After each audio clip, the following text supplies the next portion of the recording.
Yun, magandang hapon. Dito na naman tayo sa may barangay Panginay mga kauban, no? Petsa nga po ngayon ay July 13, Lunes mga kauban. Yun, time check po tayo. Mga alas 2 pasado na mga kauban. Kung mapapansin nyo po rito, ayan yung bike ni Kuya. Halos lubog na po yung gulong. Oh. Ay mahaba po yung Bantayan Street na yan, yung Panginay na yan mga kauban. Kung mapapansin nyo, at napakalalim po ng tubig. Hanggang dun yan, dun.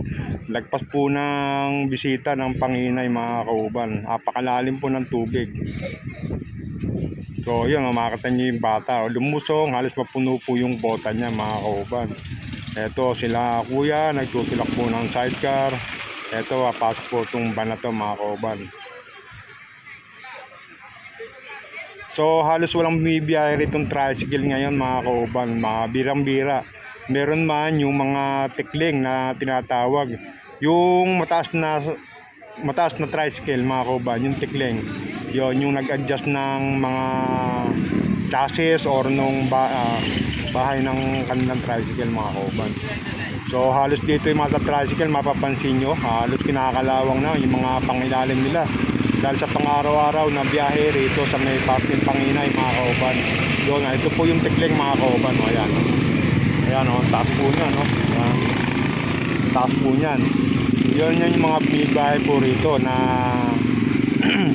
regular ngayon dito sa may parking Panginay. Dahil nga po sa mataas po lagi yung tubig pag nag-high tide. So kagabi po, umulan na malakas. Tapos nasa bayan pa po ng high tide, 5 pa yata ngayon. So kaya malalim po yung high tide ngayon, napalalim po. So dito kung mapapansin nyo yung karsada, tsaka yung may tubig, halos yan po yung level itong may karsada. So hindi po kasi pantay rito yung karsada, medyo palusong po ito mga kauban. So yun, makikita rito yung bus, halos sumalik na po doon sa may pinaka bumper nya mga kauban, no?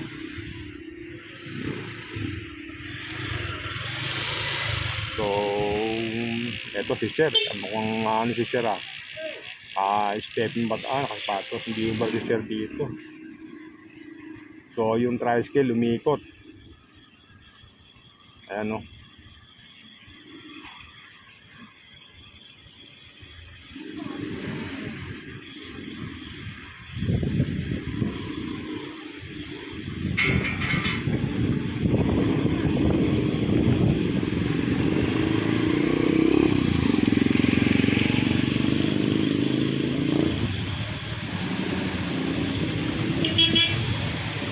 Matras po kami.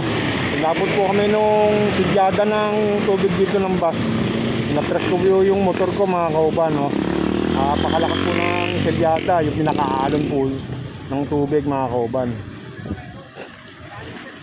So ayan, kita nyo yung owner na yan, no? Alis kalawang na rin ang ilalim. Siguro lagi po siyang lumulusong sa may tubig baha, tubig high tide. Ay mga tricycle dito mga kauban, yung problema rito, yung pagkakabahan na yung mga kauban, ang daming nasisiraan ng pyesa, mga bearing, katulad po ni Kuya na yan, nakita po sa may video mga kauban, no? Nagtutulak na lang po siya ng kanyang tricycle.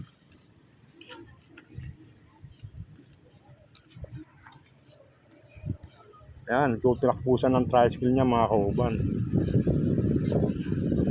So hindi natin matulungan si Kuya, babasa tayo, nakasapatos tayo mga kauban.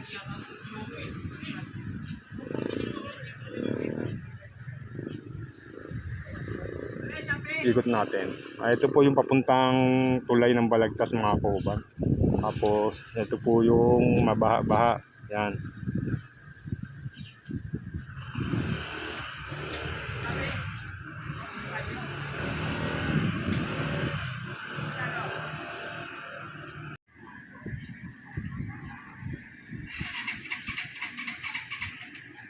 So yung tricycle ni Kuya, yung tinutulak kanina, yun na pong mag-start. Ayan, tingnan yung silyada ng tubig. Oh. Kahit pa paano, mahina pa yung takbo niyan mga kauban, no?